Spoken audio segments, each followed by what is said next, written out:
markii ay gobolka awdal soo gaadheen wafdigan uu hogaaminayay ku-xigeenka ergeyga gaarka ah ee qaramada midoobay u qaabilsan Soomaaliya oo weheliyay wasiirka wasaaradda qorsheynta Soomaaliland waxa gobolka awdal ku soo dhaweeyay mas'uuliyiin heer gobol iyo heer degmo ah waxaana qabsoomay shir ballaadhan oo kulmiyay daneeyayaal kala duwan waxaana uu shirkani ahaa mid ay isku weydaarsanayeen xogaha aasaasiga ah ee ku aadan waxyeeladii ka dhalatay duufaantii ku dhufatay gobolka waxaana ugu horeyntii duqa degmada Booramo oo halkaas ka hadlay uu si ballaadhan u soo dhaweeyay wafdigan isla markaana uu tilmaamay in shirkan ahmiyadiisu ay tahay inay ka soo baxaan go'aamo wax ku ool ah oo ku aadan sidii gacan ay hay'adaha qaramada midoobay uga geysan lahaayeen gurmadka aasaasiga ah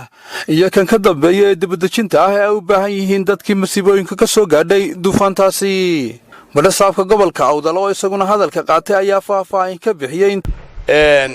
degmada Lughaya waxa ku dhintay dad gaaraya 5 qof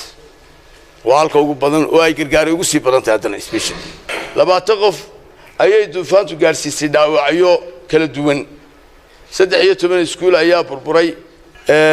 laba xarumo police waa intaan hadda soo aragnay ku dhawaad 80% xoolaha suway dhinteen 245 beerood oo iskugu jira beerbiyood bay badiyeen runtii cagaas beer xalaad mala Lughaya 1650 guri ayaa dumay dhammaan qalabkii kalluumaysiga baki sidoo kale 8 qof ayaa ku dhintay 2 qof wali lama hayo 15 ayaa dhaawacmay 1200 oo beerood boqolkiiba 60 ayaa xoolaha iyada dhintay 730 guri ayaa dumay dhammaan adeegyadii biyaha ay dadku ka heli jireen ayaa baabay araguur ay aad u weyn ayaa ku dhacay degmadaas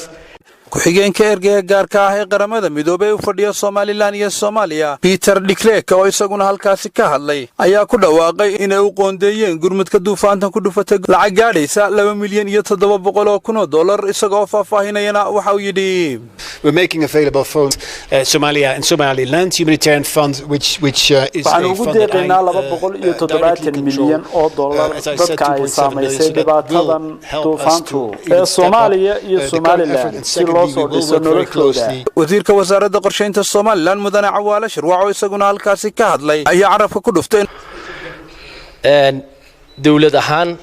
hogaanka madaxweynaha Muuse Biixi Cabdi iyo madaxweyne ku-xigeenka Cabdiraxmaan Saylici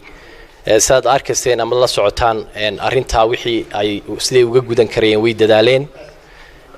wayna ka go'an tahay inay qabanayaan wixii ay karayaan oo dhan Abdullah Ali Yusuf on Cable TV Qaramada